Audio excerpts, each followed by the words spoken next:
Today we are going to start a series of machine learning.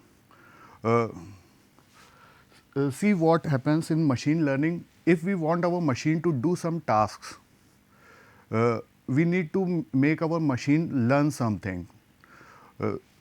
अगर हम अपनी machine को चाहते हैं कि वो कुछ टास्क परफॉर्म करे, तो फिर हमें क्या करना पड़ेगा, हमें अपनी मशीन को लर्न कराना पड़ेगा. तो यहीं से मशीन लर्निंग की स्टार्टिंग होती है. अब मशीन लर्निंग एग्जिस्टेंस में क्यों आई? मशीन लर्निंग की एग्जिस्टेंस इसलिए आई क्योंकि हमारी ह्यूमन लर्निंग फेल हो गई. अब लर्निंग के पीछे, हमें लर्न करने के पीछे क्या रीज़न है, वाई टू लर्न? जब हमारा ह्यूमन एक्सपर्टीज़ फेल हो जाता है, बेसिकली जैसे हर ह्यूमन बीइंग को सारी चीज़ों का आइडिया नहीं हो सकता है, same as it is human expertise does not exist for each and everything, but we can make our machine to learn each and everything by putting data into them. Humans are unable to explain their expertise. Human हमारे जब explain नहीं कर पाते सारी चीज़ों को, उनको कुछ बेसिक पर्टिकुलर डोमेन का एक्सपीरियंस रहता है, तब वो क्या करते हैं कि उनको आइडिया नहीं रहता है या नॉलेज नहीं रहती, हम कह सकते हैं. तो हमारा एक्सपीरियंस जब फेल हो जाता है, तब हमारा मशीन लर्निंग काम में आती है. फिर सोल्यूशन चेंजेस इन टाइम. अब नई नई अपडेट्स आती हैं तो हमारा सोल्यूशन चेंज होता है विद टाइम. तो हमारा मशीन लर्निंग बहुत ज़्यादा ही लर्निंग हमारे लिए मशीन मॉडल को कराना, हमारी लर्निंग मॉडल को कराना बहुत ही मस्ट है. फिर solution needs to be adopted in particular cases. अब हमारे साथ क्या होता है, जैसे फॉर अ पर्टिकुलर प्रॉब्लम हमारे पास न्यूमरस केसेस हो सकते हैं. तो न्यूमरस केसेस होने के साथ हमारा जो मशीन है वो किसी केस के साथ किसी तरह रिएक्ट करेगी, दूसरे केस के साथ दूसरी तरह रिएक्ट करेगी. जैसे फॉर एग्जांपल टीचर्स ही होते हैं, जो अच्छा बच्चा होता है तो उसके साथ अच्छे से उसको सपोर्ट करते हैं, या उसको कम थोड़ा सा, मतलब उसे हेल्प की नीड जो होती है बहुत कम होती है. लेकिन जो कमज़ोर बच्चा होता है उसको हेल्प की नीड उस केस में बहुत ज़्यादा होती है, तो उसको एक्स्ट्रा टाइम दिया जाता है या रेमेडियल क्लासेस कराई जाती है, तो उस तरह से हेल्प हम कर सकते हैं. फिर लर्निंग हमारा क्या होता है, हम यहाँ पे डिफाइन करेंगे लर्निंग को. Learning is any process by which a system improves performance from experience. Learning हमारी क्या होती है, learning is any process by which a system improves performance from experience. मतलब हमने जो सीखा है अपने पास्ट में, वहाँ से हम क्या करते हैं, वहाँ से हम जो सीखा है उसी से हम आइडिया लगाते हैं और एक्सपीरियंस करते हैं चीज़ों को, जो हमने सीखा है, और उसी को इम्प्लीमेंट करते हैं आगे, ताकि वो हमारे साथ दिक्कत ना आए.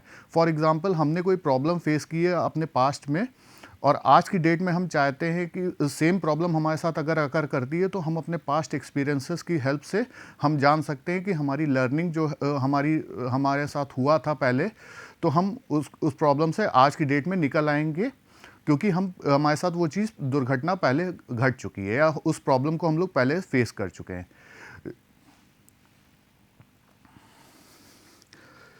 अब हम देखते हैं humans learn from their past experiences. Generally हमारा जो आदमी है, हम लोग जो भी है अपने पास्ट एक्सपीरियंसेस जो हमारे साथ हुआ रहता है, या हमारे साथ प्रॉब्लम्स हम उनके सोल्यूशंस फाइंड करते हैं, उन्हीं से सीखते हैं.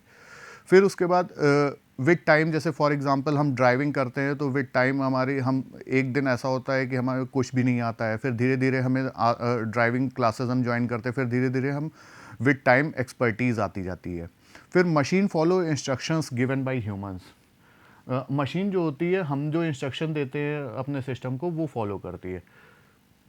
अब what if humans can train the machines from their past data and do to do what machines can do much faster, that's machine learning.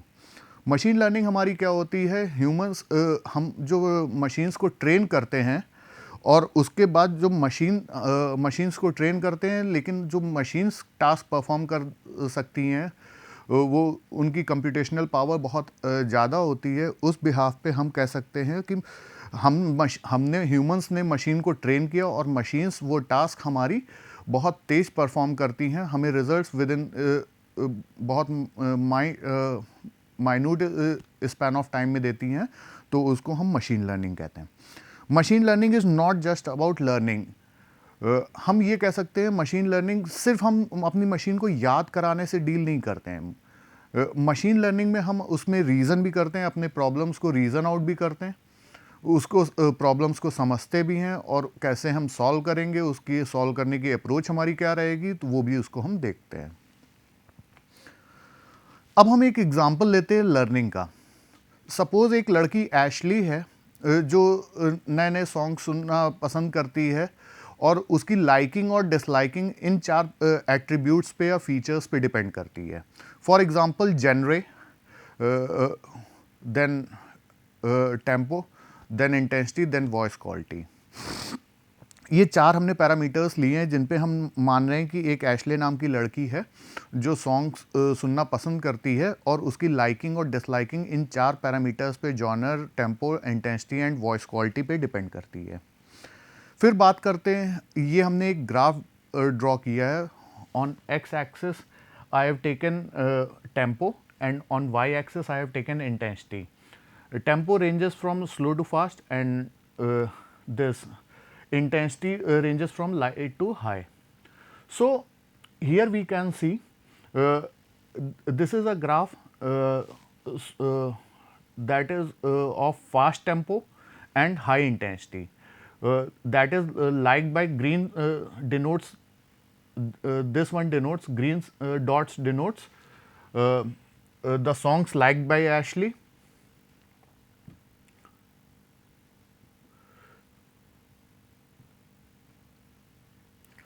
And red dot denotes the songs disliked by Ashley, that have slow tempo and light intensity.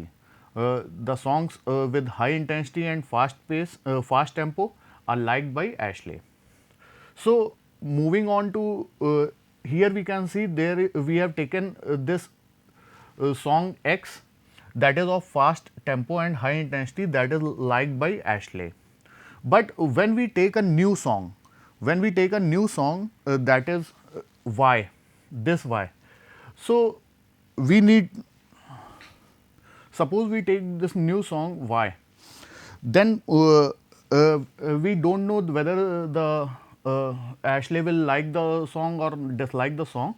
So because it, as we can see in the graph, it is of moderate tempo and moderate intensity. So here we can find out using the learning model that Ashley will like the song or dislike. We can see I have made a cluster, and here it is this we have taken done by k nearest neighbor algorithm. K nearest neighbor algorithm says that it is a selection done by majority number of votes. As we can see, the songs liked by Ashley uh, uh, are more near to Y than the songs disliked by Ashley. Therefore, the total we can conclude that the songs liked by Ashley are more. Therefore, we can conclude that Y will be liked by Ashley. Song Y will be liked by Ashley. Therefore, we can see that increased data. If we have lots and lots of data, then then our model will be more and more improved, and there will be a range of greater accuracy, and our model will give outputs with greater accuracy. Now moving to next of our slides, types of learning. We have 3 types of learning: supervised learning, unsupervised learning and reinforcement learning. Supervised learning, आप लोगों ने एक story सुनी होगी द्रोणाचार्य अर्जुन वाली, that is supervise learning. Unsupervised Eklavya वाली story. And reinforcement is आपकी story है जिसमें हम लोग प्राइज कोई भी काम करते हैं. हम लोग को छोटे पे क्या होता था, हम लोग अच्छे नंबर लाते थे तो माँ बाप हम लोग के गिफ्ट्स देते थे, और अगर ख़राब नंबर आते थे तो स्कोल्डिंग मिलती थी. Just reward and action problem. So coming to supervised learning, here we have training data, and here हम लोग को ट्रेनिंग डेटा बहुत ही इम्पॉर्टेंट है, जहाँ से हम लोग एक बेस तैयार करते हैं अपनी मशीन के लिए कि हमें कहाँ से या उसको हम कह सकते हैं, इस फिगर में हम देख भी सकते हैं इन्वायरमेंट. इन्वायरमेंट की जब हम बात करते हैं तो हमारे पास यहाँ पे लर्नर भी होता है, जो कि आप हैं, और सुपरवाइज़र भी होता है। अब यहाँ से हम जो दोनों डेटा लर्नर और सुपरवाइज़र उठाते हैं वो हमारा इन्वायरमेंट से उठाते हैं, और यहाँ पे हमारे बोथ इनपुट्स एंड आउटपुट्स होते हैं। अब हमारा इन्वायरमेंट लर्नर से डेटा उठाता है और सुपरवाइज़र से बस फ़र्क इतना होता है, सुपरवाइज़र के पास आइडल आउटपुट होता है। फॉर एग्जांपल टीचर्स, हमारे टीचर्स एंड स्टूडेंट्स का रिलेशन, टीचर्स हमारा एग्ज़ाम लेता है लेकिन उसके पास जो क्वेश्चंस देता है उनके आंसर्स होते हैं, लेकिन स्टूडेंट के पास हमारे आंसर्स नहीं होते हैं। तो same goes for supervise learning also, लेकिन दोनों डेटा हमारे लर्नर और सुपरवाइज़र इन्वायरमेंट में से उठाते हैं। अब इसके बाद बात करते हैं, देखिए लर्नर से हमें एक्चुअल आउटपुट मिलता है और सुपरवाइज़र से डिज़ायर्ड आउटपुट मिलता है। अब यहाँ पे जो डिफरेंस है ये हमने एडर लगाया हुआ है। Adder is used for subtracting also. तो अगर हमें डिज़ायर्ड आउटपुट और एक्चुअल आउटपुट के बीच में जो डिफरेंस होगा वही हमारी एरर कहलाता है। डिज़ायर्ड आउटपुट जो हमारे सुपरवाइज़र या टीचर के पास जो डेटा एक्यूरेट डेटा है, और जो हमारा एक्चुअल आउटपुट है जो कि स्टूडेंट ने दिया हुआ है या लर्नर ने दिया है या लर्निंग मॉडल ने दिया हुआ है। अब जो भी फीड डिफरेंस होगा, जितना ये डिफरेंस कम होगा उतना हमारा लर्निंग मॉडल एक्यूरेट होता है, जितना हमारा डिफरेंस ये ज़्यादा होता है उतना हमारे लर्निंग मॉडल के ऊपर और काम करने की ज़रूरत है। काम हम कैसे करते हैं कि हमारा ये फीडबैक एरर जो आती है ये फिर वापस लर्नर के पास जाती है, और फिर वो दोबारा से लर्निंग मॉडल इस अप्रोच को विद बेटर डेटा और इस फीडबैक के साथ करता है और मोर क्लोजर जाना चाहता है डिज़ायर्ड आउटपुट तक। फिर इसके बाद बात करते हैं, एग्जाम्पल हम एक उठाते हैं सुपरवाइज लर्निंग का। अब यहाँ पे सपोज मान लेते हैं आपके फ्रेंड ने आपको 1 लाख रुपए दिया, 1 लाख कॉइन्स दिए, सॉरी, ऑफ 3 डिफरेंट करेंसीज। सबका डिफरेंट डिफरेंट वेट है। अब सपोज $100 का कॉइन है 7 ग्राम्स का, 100 यूरोज का कॉइन है 9 ग्राम्स का, 100 रुपीज़ का कॉइन है 10 ग्राम्स का। तो इसके बाद अब देखिए हमने क्या किया, इनपुट भी दे रहे हैं हम, आउटपुट भी दे रहे हैं। हम अपने लर्निंग मॉडल को क्या कर रहे हैं, $100 ये बता रहे हैं $100 का तो कॉइन है ही है, लेकिन 7 ग्राम्स का भी है। 100 यूरोज का कॉइन तो है, 9 ग्राम्स का भी है, 100 रुपये का कॉइन है और 10 ग्राम्स का भी है। तो अब यहाँ पे हमारा जो वेट है वो एट्रीब्यूट की तरह एक्ट करता है, और जो हमारा करेंसी है वो हमारी लेबल की तरह एक्ट करती है। ये this is all about label data. Supervise learning जो है वो लेबल डेटा के बारे में।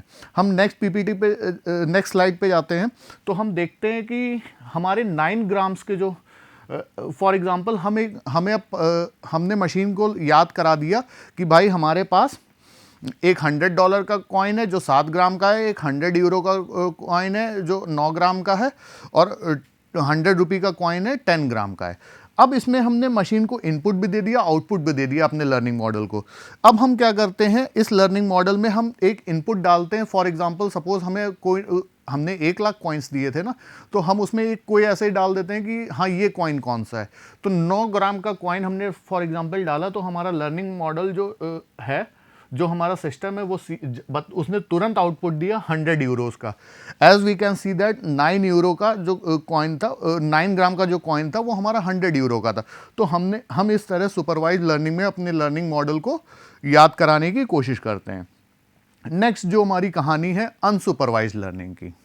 अनसुपरवाइज लर्निंग की जब हम बात करते हैं, यहाँ पे हमारे आउटपुट्स नहीं होते हैं, यहाँ पे हमारे सिर्फ और सिर्फ इनपुट्स होते हैं, और यहाँ पे हम बेसिकली क्लस्टरिंग में डील करते हैं। और ये हमारी एकलव्य की स्टोरी। अब यहाँ पे देख लिए कोई गुरु नहीं है। लास्ट सुपरवाइज लर्निंग में हमारे पास सुपरवाइज़र होता था, यहाँ पे हम देख सकते थे हमारे पास सुपरवाइज़र था। लेकिन जब अनसुपरवाइज लर्निंग की बात करते हैं तो हमारे पास ऐसा कोई भी गुरु नहीं है, एकलव्य नहीं है। हमारे पास सिर्फ इन्वायरमेंट है, लर्नर सीखता है इन्वायरमेंट से, और ये देखिए आउटपुट देता है। अब वो जो आउटपुट गलत आया है सही आया है वो खुद से ही सीखता है और फिर इम्प्रूव करता है अपने आप को। This is unsupervised learning. इसमें हमारे इनपुट्स होते हैं और हम ये बेसिकली क्लस्टरिंग पे बेस्ड है। अब क्लस्टरिंग पे बेस्ड है तो इसकी बात करते हैं, एग्जाम्पल के थ्रू समझने की कोशिश करते हैं। फॉर एग्जाम्पल ये समझ लीजिए कि ये स्कोर कार्ड है जिसमें कि हमारे वीरू पाजी, वीरेंद्र सहवाग जी 116 रन स्कोर करते हैं। फिर चीकू जिनको आप विराट कोहली भी कहते हैं 101 रन स्कोर करते हैं, और बुमराह हैं जो 6 विकेट्स लेते हैं। इस तरह से स्कोर कार्ड पूरा है। हमने 3 प्लेयर्स का सिर्फ नाम लिखा है और आप इंक्लूड करा सकते हैं सभी को। अब मुझे नहीं पता ये कौन है क्या है, ये हमें बस इतना पता है वीरू पाजी इतना स्कोर करते हैं, विराट कोहली 101 रन और बुमराह जो है 6 विकेट्स लेते हैं। अब हम अपने लर्निंग मॉडल को जब ये डेटा देते हैं, अब यहाँ पे ये लेबल डेटा में ये हमें कुछ नहीं पता ये कौन है, तो लेबल डेटा में, लेकिन यहाँ हमारे सुपरवाइज लर्निंग में लेबल डेटा होता था। यहाँ पे हमारा कोई भी लेबल डेटा नहीं, भैया ये कौन है हम बता नहीं सकते।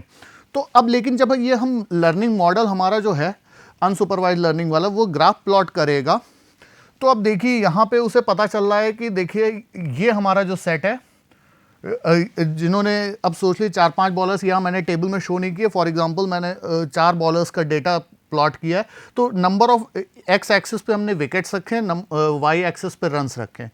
तो अगर एक्स एक्सिस की बात करते हैं तो यहाँ पे जो रन्स हैं हमारे, विकेट्स सॉरी, जो विकेट्स हैं जो बॉलर्स ने लिए, तो यहाँ पे हम देख पा रहे हैं कि एक क्लस्टर हमारा बन गया है, उसको हम नेम कर देते हैं बॉलर।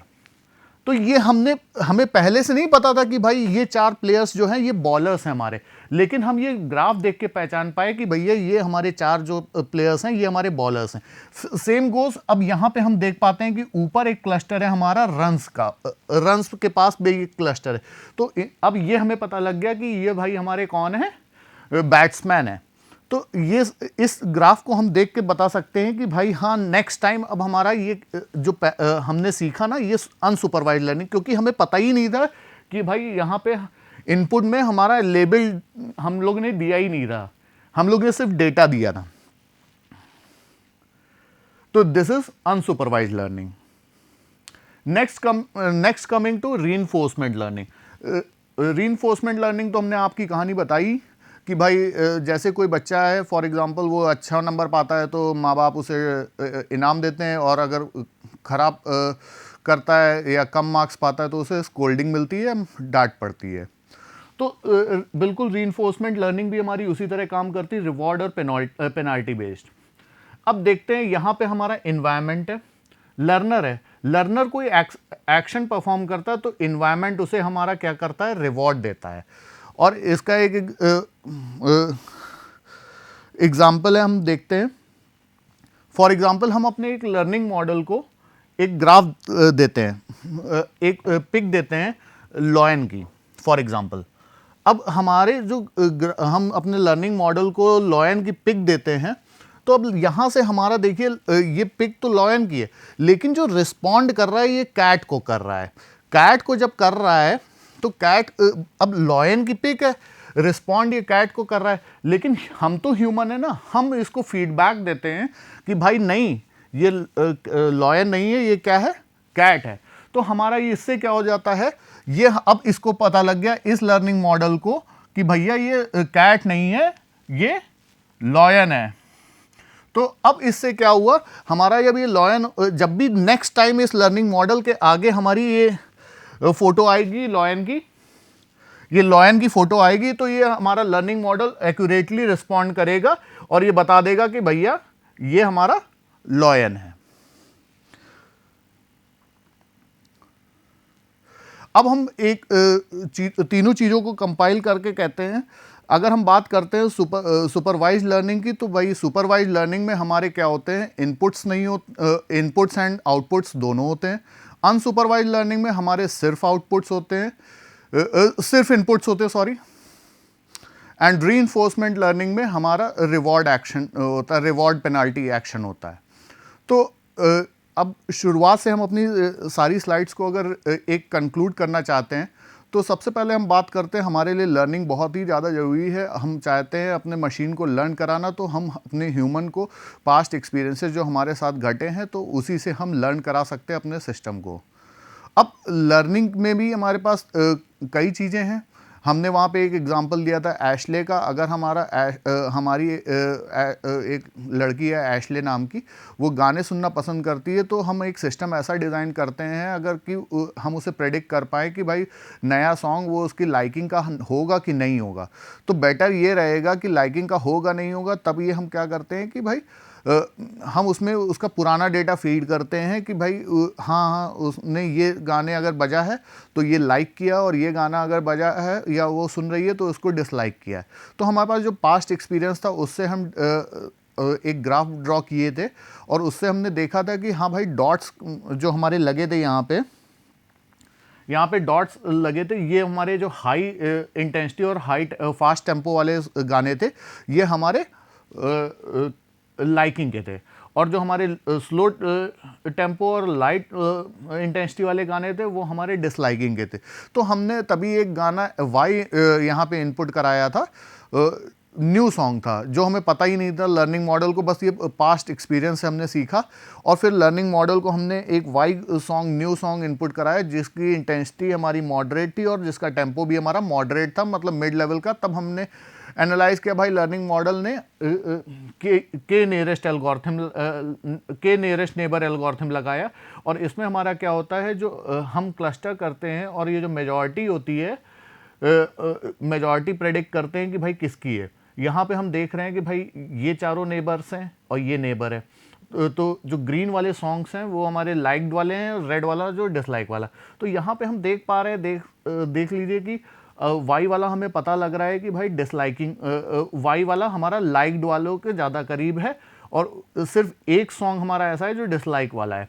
तो मेजॉरिटी हमारी लाइक्ड सॉन्ग्स की है, तो हम ये प्रेफर करते हैं, ये हम मान लेते हैं कि वाई वाला सॉन्ग हमारा जो है वो लाइक्ड बाई मतलब लाइक्ड बाई एशले होगा। तो इस तरह से जितना ज़्यादा डेटा होगा, अब फॉर एग्जांपल यहाँ 4 सॉन्ग्स लिए, यहाँ 400 सॉन्ग्स लेते हैं, यहाँ पे 2 सॉन्ग लेते हैं, तो हमारी प्रायोरिटी और हाई हो जाती, हमारा मॉडल और इम्प्रूव हो जाता और एक्यूरेसी हमारी और इम्प्रूव हो जाती। फिर इसके बाद लर्निंग में भी हमने जाना 3 फीचर्स हमारे, supervised, unsupervised and reinforcement learning. Supervised में हमारा इनपुट एंड आउटपुट नहीं होता, अनसुपरवाइज्ड में हमारा सिर्फ इनपुट होता है, सुपरवाइज्ड में हमारा इनपुट एंड आउटपुट होता है, पार्डन, सुपरवाइज्ड में हमारा इनपुट एंड आउटपुट होता है, अनसुपरवाइज्ड में हमारा इनपुट होता है, और रीइंफोर्समेंट में हमारा सिर्फ और सिर्फ रिवॉर्ड एंड पेनाल्टी एक्शन होता है। इन सब की डायग्राम्स मैंने समझाई हैं कि एक्चुअल आउटपुट हमारा क्या होता है, फिर हमारा डिज़ायर्ड आउटपुट क्या होता है, जो डिफरेंस होता है desired output and actual output में, उसको हम लोग एरर कहते हैं। जितना ये डिफरेंस हमारा कम होता है उतनी हमारी एरर मिनिमम होती है, और ये हम कैसे इम्प्रूव ऑन कर सकते हैं अपने मॉडल से। हम क्या करते हैं, दोनों का जो डिफरेंस होता है वो हम फीडबैक देते हैं लर्नर को, तो लर्नर नेक्स्ट टाइम जब ये प्रॉब्लम फेस करेगा तो ये प्रॉब्लम्स एरर जो होंगी मिनिमाइज हो जाएंगी। फिर हमने देखा, एक एग्जांपल लिया था कॉइन्स का, हमने यहाँ पे इनपुट भी दिया, आउटपुट भी दिया, और फिर हमने यहाँ पे देखिए 9 ग्राम्स का एक कॉइन इनपुट किया था, तो हमारे सिस्टम ने उसके पास नॉलेज थी कि इनपुट भी था आउटपुट भी था, और वो मैच कर लिया कि हाँ 9 ग्राम्स वाला कॉइन जो है वो हमारा 100 यूरो का है। फिर इसके बाद बात करते हैं अनसुपरवाइज्ड लर्निंग की। अनसुपरवाइज्ड लर्निंग में हमारे ओनली इनपुट्स क्लस्टरिंग होती है, तो अनसुपरवाइज्ड लर्निंग में हमारे पास कोई गुरु नहीं होता है, कोई सुपरवाइज़र नहीं होता है। तो हमने देखा यहाँ पे इन्वायरमेंट से लर्नर सीखता है, लर्नर आउटपुट देता है। अब आउटपुट के बिहाफ पे ही वो डिसाइड करता है कि भाई उसका आउटपुट कितना एक्यूरेट है, और खुद से ही फीडबैक लेता है और खुद से ही सीखता है, जो भी करना है उसे ही करना है लर्नर को। फिर हमने ये एग्जांपल अनसुपरवाइज्ड लर्निंग का दिया था कि एक डेटा दिया है जिसमें हमारे स्कोर वीरेंद्र सहवाग ने 116 किए थे, चीकू ने 101 और बुमराह ने 6 विकेट्स लिए थे। अब ये नहीं पता था ये बैट्समैन है कि बॉलर है, कोई लेबलिंग नहीं थी इन डेटा के ऊपर। और फिर इसके बाद हमने लर्निंग मॉडल के थ्रू हमने एक ग्राफ बनाया और हमने पाया कि हमारे यहाँ पे क्लस्टर्स बने हुए थे, और क्लस्टर्स के थ्रू हमने पहचाना कि ये हमारे बॉलर्स हैं, क्योंकि इन्होंने विकेट्स ज़्यादा लिए, विकेट्स की तरफ ग्राफ जा रहा था, और ये इधर रन्स की तरफ हायर ऊपर रन्स के पास क्लस्टर था। तो हम पहचान गए कि हाँ भाई ये हमारे क्या हैं, बैट्समैन हैं।